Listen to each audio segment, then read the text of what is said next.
Good morning, everybody. Thank you for being here. Hope you had a good weekend. And I invite you to follow along. We'll be in the sixth chapter of the book of Acts and finishing up the section on the original calling of the deacons. And what we see here in verse 7 is the conclusion and how it all worked out for them as they set aside these men to be deacons. Verse 7 says, "And the word of God continued to increase, and the number of the disciples multiplied greatly in Jerusalem, and a great many of the priests became obedient to the faith." And as we see, again, the results then of calling these deacons and allowing the apostles to preach, to study, and to preach the gospel.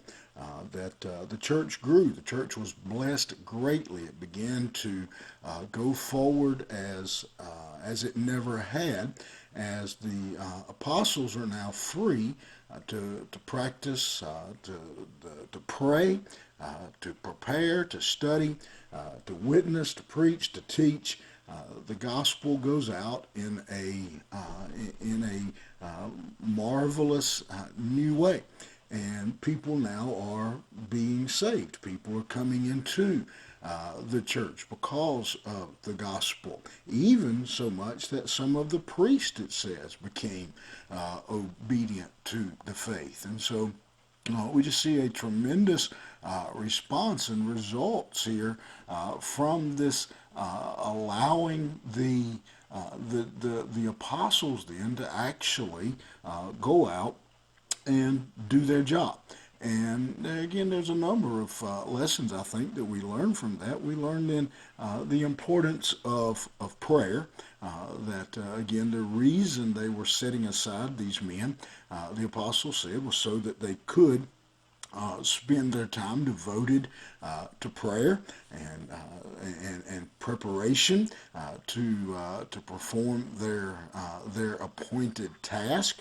And again, not saying that the other tasks weren't important, just that there were others who could do those things. There were others who could take care of the widows. But the apostles' responsibility was to proclaim the gospel. And so another lesson we can draw from that, again, is not just the fact of this is not a plea for churches to just take everything off their pastor and let them preach, but it is a plea that all of us, regardless of where we are, we fulfill our task. That if we are called to be pastors, to be the preachers, then that we devote ourselves, that is our primary responsibility. That if God has called you to be a teacher, teach. That we do, we understand our calling. To use the line, the old line from the old Clint Eastwood movie, man's got to know his limitations. If God didn't call you to preach, don't try to tell the preacher how to preach.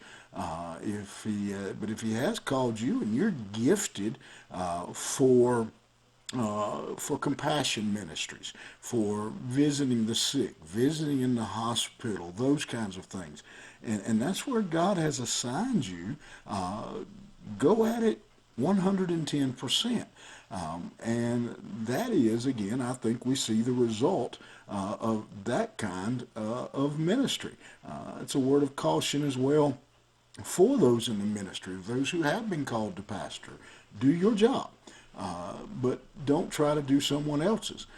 Learn to delegate. Learn to allow people to do their task. And it's something very difficult for myself, and I think for most pastors, is we have kind of a vision and how we think things should be done. And we need to communicate that vision, but then we need to step back and let the people who God has called and placed around us do their job.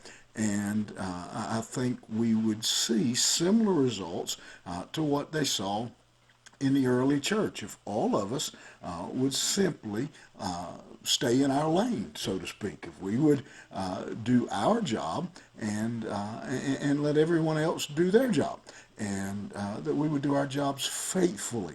And I believe that would be a great decision for most followers of Christ, for most churches, is to know our roles and to fulfill our roles. Hope you'll think about that. I believe it'd make a difference in all of our lives. It'd make life a lot easier if you wasn't trying to do somebody else's job. Just take care of what God has called you to do, because if God's called you to do it and you don't do it, who will?